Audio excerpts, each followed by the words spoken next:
welcome back to 12 News. Debate between the runoff candidates for Hinds County Sheriff. This next 30 minutes around will be streaming live here on WJTV.com and all our social media. The hashtag, you can go to Hinds County Sheriff Debate, and we'll pick up where we left off. We were having a lively discussion here about the consent decree and some other issues. Mr. Jones, continue what you were talking about of what's going on with the jail and the concerns that you have with the jail. I'll give you 60 seconds to continue with that. Oh, the concern was the jail walkout. There was a recent resignation of the newly appointed jail administrator as well. I also spoke about the several employees that walked out in the parking lot of the facility, leaving the detainees inside of the facility. I think that my opponent came back and he made a strong accusation that I instructed the employees to do so. I think that is a very strong and false accusation, and I completely dispute that. I have not had any contact with any detention officers or advised anyone to walk out. But what I can tell you is the detention officers have a problem or an issue with leadership. I did not facilitate a walkout. I only heard about it through the local news, just like everybody else, because again, as my opponent stated, I have been off work since the end of September during the campaign. Thank you. Mr. Crisler? Let me just say that the employees of detention doesn't have a problem with leadership, but they had a problem with his communication. So I went down to the detention center immediately and addressed the concerns that detention officers had, and they had concerns like pay. I obviously just put in for a 5% pay raise for the employees. It was at 2, I raised it 5. I also made sure that they got COVID relief money, an extra check before Christmas.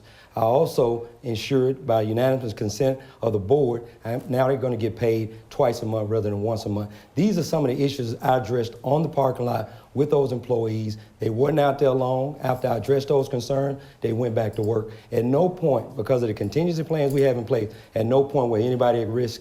We handle it as a leader does, and so I handle that on the spot. Mr. Jones, 30 seconds. If you hear what my opponent just said, he said that he spoke with the employees on the lot. But just moments ago, he said that there was not a walkout. So which one is it? If you spoke to the employees on the lot, then obviously there was an issue. Anytime the detention officers are not inside of the facility securing the Hinds County detention facilities, there's an issue. There's a safety issue, not only for the detainees, but for the general public as well. So for him to say that he was outside on the parking lot addressing them, then obviously there was some type of walkout. Thank you. Mr. Crisler? Actually, it wasn't a walkout. We can split hairs about it. It was a shift change. And the shift that was coming in did not come in until they wanted their concerns heard. I again explained that those concerns were about pay and other issues that they were having, issues they were having long before I got to in this position. So it wasn't a walkout. It was a shift not going on duty. I talked to them, and within less than an hour, they were back on duty. So the shift that they was going to replace was in place until they came into the building. All right. Well, Hinds County is under a federal consent decree with the U.S. Department of Justice, or DOJ. The consent decree states if the jail isn't brought to certain standards, the federal government will take over. Mr. Crisler, you've stated in the past most of these requirements have been met. What still needs to be done, and how can you assure voters that all criteria will be met? Well, most of the prerequisites that we have left have to do with our certainly combined efforts between the Hinds County Sheriff's Department and the Board of Supervisors. As I mentioned, each one of us have a list of prerequisites we must meet.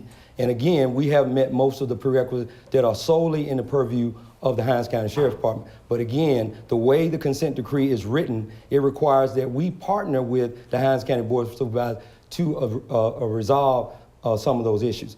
As the captain said, actually the Sheriff's Department's jail administrator has tendered a resignation, but she gave a future date of February of next year, which lends to believe that if we meet those prerequisites and the Board of Supervisors does their part, then she will remain as the jail administrator. I understand her position on that because most of the problems that she has had since she's been here is getting cooperation from the Board of Supervisors. Again, that we both have been there less than It's 4 months. So we are working with the Board of Supervisors to make that happen. All right, thank you. And Mr. Jones, you're concerned with the consent decree, and where do we stand? I mean, you mentioned some issues before. Right. The issues with the consent decree are ongoing, and they will be ongoing until the correct measurements are taken, the correct repairs are made. Back earlier this year, later last year, CPOD was closed down at the detention facilities for repair. CPOD was repaired, it was opened back up, and the detainees were put back in CPOD. The locks were fixed. The door locking mechanisms were changed. Well, guess what? Now it's time to do the same thing with APOD. We cannot do anything moving forward with the consent decree until we make the same repairs in APOD. APOD, the detainees need to be taken out of there, housed elsewhere, and that pod needs to be totally repaired. The doors need to be repaired. The locking mechanisms need to be repaired. So again, we're nowhere near ready to come from under the consent decree, but as long as progress is being made, I will consider that being positive about it as well. Part of the job description of the Hinds County Sheriff reads, keep a jail docket noting the details of each warrant of any person placed in the county detention facility. During your last debate, a former opponent in the primary, Leon Seals, pointed out that there are 1,500 unserved warrants. Mr. Christopher, what will you do or are you doing to get those warrants served? 60 seconds. Well, one of the things we're doing, we're working tirelessly to get us a new jail. Obviously, we need space to put people. 1,500 warrants is extraordinary, but the reason why we have so many warrants is, as already been mentioned, part of the jail, a major part of it, which is Part A, needs to be renovated. And unlike my opponent, I'm working towards shutting it down completely. But we have to find space in other municipalities and other, I should say, jurisdictions to ensure we have somewhere to put those inmates, the pretrial detainees. So as I indicated before, we have to make sure we have space for these prisoners. Now, we already got a commitment, unanimous consent from the Board of Supervisors to build a new jail. That is under my watch, and we take pride in the fact that that is happening. The other thing is JDC for misdemeanors. We are absolutely working tirelessly to get the JDC, which is Jackson Detention Center, open, so we'll have a place to put misdemeanors. And we did a walkthrough of that jail today. So we have aggressive plans to find space for criminals. But you're just talking if you're saying serving 1,500 warrants and you don't have a place to put them. Mr. Jones, what would you do about the warrants? Well, first of all, let's talk about building a new jail. Hinds County is in no shape, form, or fashion ready to build a new jail right now. How can we build a new jail when we can't currently maintain the one that we have now and come from under the consent decree? Notice, the runoff election is Tuesday. Now we're talking about building a new jail. That's impossible. We can't even deal with the particular jail that we have now. And as it relates to Pod A, I think I spoke and I said the detainees should be moved out of Pod A, taken somewhere else so the repairs can be made. Thirdly, warrant officers. There are several individuals that work in the warrants division. These people need to be out actively serving warrants every day. That is their job description. However, my opponent uses the warrant officers with him daily. They are not serving warrants. They're with him. They travel with him wherever he goes during the day. They're taken away from their families in the evening time to go along with him as well. That is not their job description. If they're out and if they're out serving warrants, that's what they should be doing. Thank you very much. Both of you have indicated that you see problems with the judicial. You want to respond to that? Yes, All right, go ahead. I'll give you 30 Well, I just want to seconds. say, obviously, that's patently false. I do have people who help me get around the city. I am working as the Hinds County Sheriff, so I do have administrative duties that I have to do. To suggest that the entire warrants division is certainly filling that gap is certainly patently false. But let me just say that when we talk about serving warrants, I go back to what I said before. You have to have space to put it. The Board of Supervisors, ladies and gentlemen, just voted unanimously that they're going to cut a check to build a jail. I know my opponent wants to be negative about everything going on under my watch, but under my watch, they've already committed to you to build a jail. All right, thank you. 30 seconds to respond. Go ahead. Yes, sir. I would challenge my opponent to say exactly how many warrants have been served by the warrants division. I've seen this with my own eyes. I've seen them out. I know for a fact that they're not out serving warrants. Again, that is part of their job description, is to serve warrants. We talk about fighting crime. Serving warrants and putting wanted people in jail is a crime-fighting mechanism. That is a way to get individuals off the street that are wanted, and this is what they should be doing. They should not be part of a personal or professional entourage. Thank you. All right. Both of you have indicated that you see problems with the judicial system in Hinds County. What are those problems, and what would be different in a Chrysler or Jones office that would fix them? Mr. Jones, 60 seconds. Well, as it relates to the crime, you have to involve all stakeholders in place. You have to have that relationship with the district attorney's office to prosecute the cases. Prosecuting the cases and getting these individuals either up for sentencing or some type of trial, whether they're found guilty or not guilty. But that is what you call moving individuals through the criminal justice system. Not only do you do that, you are also relieving some of the space at your detention facilities as well. But outside of that, again, this is where collective partnerships come into play, having all stakeholders involved, making sure that we have an ongoing working relationship and network with the community as well. We need to have the community at a place where they can voice their concerns, things that they would like to see from the Hinds County Sheriff's Office as it relates to crime and other issues in the judicial system as well. Thank you. Mr. Chrysler? There are three components to the criminal justice system. We have law enforcement, we have the judiciary, and we have correction. I often say two of them are not working well right now, and it ain't law enforcement. So we are putting folks in jail.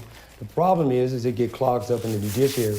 I do have a great relationship with the district attorney. I am working tirelessly with them every day to ensure that we get cases prosecuted and cases sent to trial so we can get folks convicted and sent to the state prison. If we don't do that, then the jail will continue to be crowded, the jail will continue to be jammed up. So we have to make sure that we have a plan. The plan is to have a good, strong relationship with the prosecutor, which is the DA, and the judges. I've met with them on many occasions. We have a a criminal justice committee that we are revamping and restructuring to ensure the stakeholders at the table to be able to address the issue with the backlog of cases. But there's no easy fix to that, but it's also very simplistic. The cases have to go to trial, they have to be prosecuted, and folks have to be sent to the state penitentiary, and I'm working toward doing that.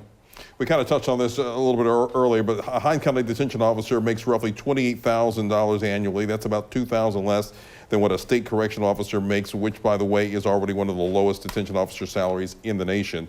If elected sheriff here in Hinds County, what would you do to help level the playing field when it comes to annual compensation? 60 seconds. Thank you, sir. I'm glad you asked that question. I'm already having an opportunity to do that. As your current sheriff, I again went to the Board of Supervisors very humbly and very passionately to ensure that our employees received a 5% pay raise. When I took this job 90 days ago, it was settled that it would be a 2% pay raise. I came in and asked them very respectfully that I think that that is an insult to give our employees simply a 2% pay raise. So I was successful in not only doubling the pay raise, more than double the pay raise, and not only that, we got the COVID relief money. So our employees have been valued, and value means doing more than just talking about it, it's doing something about it. So that 5% pay raise is certainly, I know, welcome, and it elevates our detention officers to be closer to the state average in terms of salaries. Mr. Jones, what would you do about compensation for employees? Yes, of course, that's very important because it goes to being able to retain your employees. You have to have incentives in place. You have to have competitive pay salaries, pay increases as well. These things are very important if you want to be able to keep your detention officers there, to keep them from going elsewhere after you have properly trained them and certified them with the Hinds County Sheriff's Office as well. Not only that, another thing that's very important for them as well is making sure that they have the necessary tools and equipment to perform their duties as a detention officer. They need radios, they need handcuffs, they need leg irons. These are things that are very important because, again, not only do you want to assure the safety of the detainees, but assuring the safety and overall quality of your detention officers should be prioritized as well. Thank you. What do you want to do to reach out to criminal justice students or potential recruits from other jurisdictions who might want to build a career with the Hinds County Sheriff's Department? Sheriff? Thank you for that question. I've been doing that for the last 20 years. I've been an adjunct professor at Hinds Community College for many, many years. And in that capacity, I have recruited my students to get into law enforcement, specifically in the city of Jackson and specifically at the Hinds County Sheriff's Department. So I'm still doing that. I'm still an active adjunct professor at Hinds Community College, have taught at Jackson State as well. But I think the recruiting tool is so invaluable when we talk about making sure we get the most qualified individuals in our law enforcement rank and file. I'm proud to say that I'm the only one at this debate right now who possesses a degree, specifically a criminal justice degree, because I do believe a criminal justice degree is valued and so very important in carrying out the duties in today's criminal justice system, because it is a lot of technology, a lot of intellectual capital that needs to be applied to forming policies and procedures and SOPs in order to fight crime in this 21st century crime wave we have. Mr. Jones, what would you do about recruiting? You have to have a recruitment division in place to be able to go out and recruit people for the job. Not only that, you want to have a platform in place as well as it relates to being able to have them or show them where they can come to the Hinds County Sheriff's Office. They can start out as a detention officer. They can work their way through the rank and file of the Sheriff's Office as well. When I say that, they can be promoted to other divisions. They're able to obtain a supervisory position with the Hinds County Sheriff's Office as well. And while I applaud my opponent for his several degrees and everything that he has, let me tell you one thing that I have that I bring to the table that is very, very key in this particular situation. I have a state of Mississippi law enforcement certification, something that my opponent lacks. I asked him last week at the debate, was his certification still active? And he said yes. His certification has been expired for several years due to inactivity. All right, thank you very much. Mr. Crisser, the Jacksons, you want to respond to that? Absolutely. All right, give me 30 seconds. My certificate is on file with the Mississippi Board of Minimum Standards. You can get that as a public record, so I want to be very clear about that.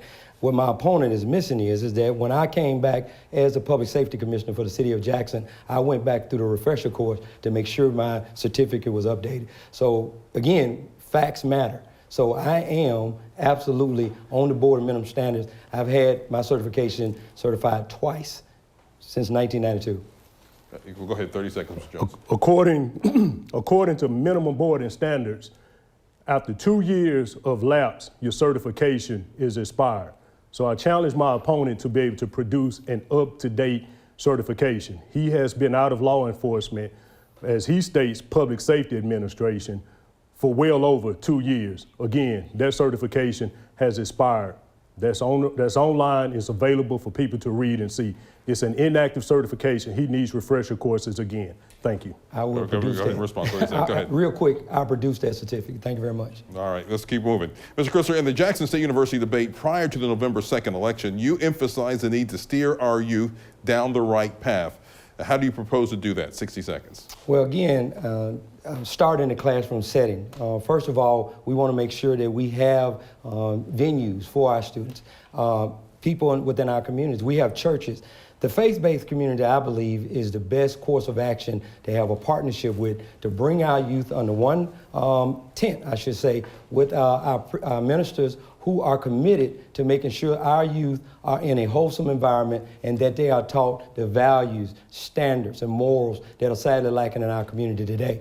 I have already developed a plan for Pastors on Patrol, a very important tool that is being used in Baltimore, Maryland, and also in Philadelphia, Pennsylvania. What it does is it assembles pastors or notable ministers within a community and putting their resources together to certainly build community centers and community environments where we can bring the youth in and show them the right way to go. So I do believe partnerships, again, and relationships with the community and with those faith-based leaders will be certainly a step in the right direction to help our youth on their way correctly. And Mr. Jones, do you think the Sheriff's Office has a role to play in mentoring young people and keeping them on the right straight and narrow? And if so, how do you plan to play a role in that as sheriff? Absolutely. You have a role to play, not only as the Sheriff's Office, but as a law enforcement professional in the largest county in the state of Mississippi as well. How you do that, you have to have a public outreach to the community. You have to involve all stakeholders in the community, faith-based organizations, schools, churches, and we also have to involve the media as well. It's very important to have all of these people come to the table to develop some type of platform or mechanism as it relates to our youth in the community. That way we're able to educate them on things to not do that could possibly get them into serious trouble or that could lead or graduate them to crime. If you have these platforms and you have this education in place, as a law enforcement professional and as a law enforcement agency, you are doing the right thing regarding public outreach to the community regarding our youth. Thank you. Mr. Jones, do you have a plan to tackle the issue of the incarcerated and mental illness? Yes, that's a very important question. It's very important to stay trained on mental illness. That's very important, and the reason that is because the majority of the individuals that we come in contact with that are mentally ill, we're not able as law enforcement professionals to necessarily diagnose or notice what type of mental illness that this person could be possibly suffering from. That's why it's our position to make sure that we are properly training our detention officers, our sworn officers on mental illness as well, so that when they respond to calls for service, when they make contact with these individuals that are suffering from mental illness, they are able to get the proper treatment and medical requirements that are needed for this individual. Not only that, I have also been trained in mental illness and dealing with the mental illness as well. And my training is up to date as recent as a few months ago. But this has to be an ongoing training, and it should always be prioritized between law enforcement and dealing with mentally ill. All right, thank you very much. Mr. Krister, how do you plan to handle mental illness in the incarcerated? Yes, sir, thank you very much. I think the distinction can be made that I'm already working with mental health providers to resolve some of the issues we have with mental health. I too believe mental health is very important, so much so that I have met with Marion Counseling to see if we can form a contract agreement with them to assist us in our efforts and being part of our strategy to resolve mental health crises in our community. And I agree, at the end of the day, we have to make sure our officers are also trained in making sure that they can recognize a mental health crisis. So I have partnered with Christine Williams, who is a MDOC employee, but also she's a certified mental health crisis trainer. And we've sent countless officers already through this training. We will continue to have those training. But I think in a 21st century crime model, we need to reallocate resources to ensure we bring partners like mental health crisis people onto our team, and also social services workers onto our team. So we are expanding our tent. This requires good policy in order to do that. Sheriff, Mr. Krister, how do you define community policing, and what role does the Sheriff's Office play, and can it be improved? Community policing speaks to relationships with the community. It's a trust factor. That's what signifies in the most important piece in community policing. That means we have to have a relationship with the community that they trust us enough to give us the information that helps us solve crime. I think one of the things that happened over the last decade or so, we've lost that trust in all of our communities. And I'm in the business of repairing that distrust within our community. So community policing is simply a policing model that ensures that the community is very much in the forefront of solving crimes, because real simple, the crimes are being committed in those communities. The people who are victims of the crime usually know who their assailant is. And so a lot of times, if they trust law enforcement enough, they would tell them who these people who are victimizing them in communities. And so we're establishing a community liaison that is dedicated to making sure they're meeting with the stakeholders and community leaders to ensure that we have a relationship that will return results in solving crimes in our community. And Mr. Jones, how do you define community policing, and what role does the Sheriff's Office play in it? The Sheriff's Office plays a major role in community policing. Any police agency in America today should have a strong community policing platform or network in place. And how you do that, you build trust with the community, first and foremost. You be transparent with the community. You share information with the community. You share the good information, you share the bad information. And when it's the bad information, you assure them that public safety is priority and that your local law enforcement agency is doing everything to assure the safety of the citizens of Hinds County as well. But you also have to broaden your horizon. You have to involve stakeholders, churches, again, schools, nonprofit organizations as well. Everybody have to play a role in community policing. You can't do it without these stakeholders and other entities being a part of the community policing. Town hall meetings, the sheriff should hold a town hall meeting and be able to listen to the concerns of the citizens, and this should happen quarterly every year. Thank you. The state is slowly but surely closing in on the legalization of medical marijuana. What are your thoughts on medical marijuana from a law enforcement perspective, Mr. Jones? Well, when it comes to medical marijuana from a law enforcement perspective, of course, you have the law regarding medical marijuana, and then you have the law enforcement issue being able to enforce the illegal possession of marijuana. And I think that that's where the line draws, because law enforcement still have a role with dealing with marijuana, because even though it may be legalized for medical purposes, but for some recreational purposes, it's still illegal. It's still illegal to possess a certain amount of marijuana as well. So law enforcement still has a major role to play with legalization of marijuana, because we have to be able to fight the other side of medical marijuana. And again, that is the legalization, the illegal possession of marijuana, and being able to hold those individuals that possess it illegally accountable for their actions as well. All right, Mr. Chrysler, how do you Well, as a define- former, thank you. As a former narcotics officer, I certainly fought many years. The better part of my 20 years was as a narcotics investigator. And I'm certainly opposed to any drug. I want to be very clear that marijuana in the state of Mississippi is still illegal, whether it be medical or recreational. But let me just say this, as a leader, as a sheriff, as an administrator, you have to have compassion for people as well. While I'm tough on crime and I'm tough on drugs, I do think the case can be made that those who have cancer, those who are suffering in the hospital and need relief, if you can make the case to me that that is controlled in an environment by the hospitals and doctors and the specialists to relieve that pain and suffering from an individual, I'm open to that idea. But as we stand right now, marijuana is illegal.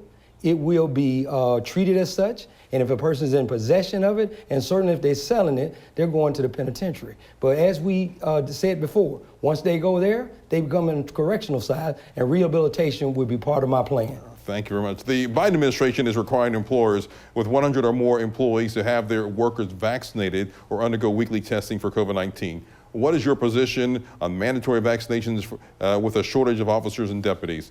Mr. Chrysler, 60 seconds. I think the COVID-19 pandemic that we have been suffering has spoke volumes as to how important it is to have policies that protect not only employees, but the pretrial detainees that are in our care.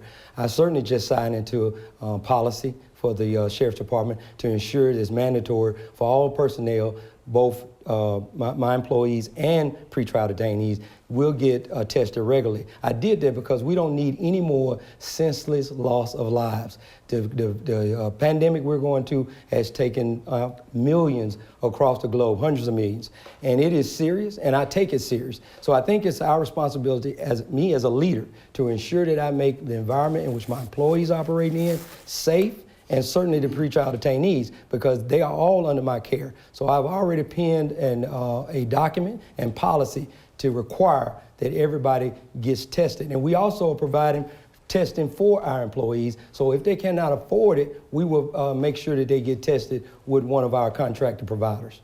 Mr. Jones, mandatory vaccinations? I think that it's very important to prioritize this particular issue here. I was diagnosed with COVID back in July. I was diagnosed with COVID along with other individuals, to include detainees and employees with the Hinds County Sheriff's Office. I was fully vaccinated when I was diagnosed, and as a result of me being fully vaccinated, of course, I had a milder case of it. But this is something that should be prioritized.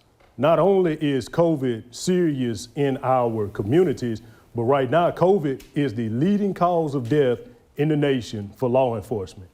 Not gun violence, not any type of other violence, is due to COVID. So we have to follow science, we have to follow the medical experts, and take part in these discussions as it relates to our agency to be able to have our employees to come to work in a safe environment and the detainees to be able to be housed in a safe environment as well. All right, thank you very much.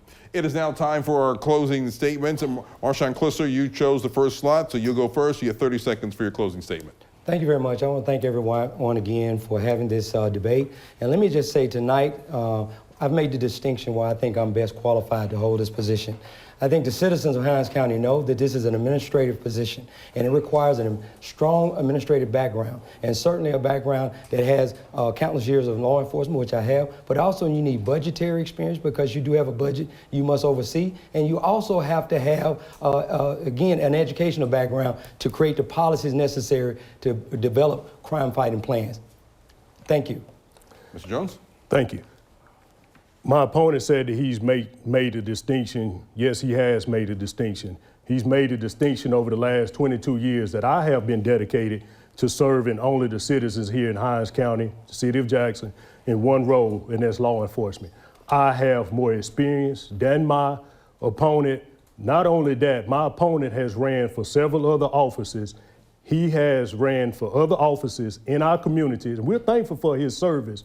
But again, he is an opportunist that takes advantage of a situation when it becomes open. Again, I have the experience, the knowledge, and the expertise to move this county forward. All right. Thank you. Thank you very much. And we want to thank Mr. Jones and Mr. Crisser for joining us for tonight's debate. And we want to thank you for joining us. Make sure you mark your calendar for Tuesday, November 23rd. That's when Hinds County will choose its next sheriff.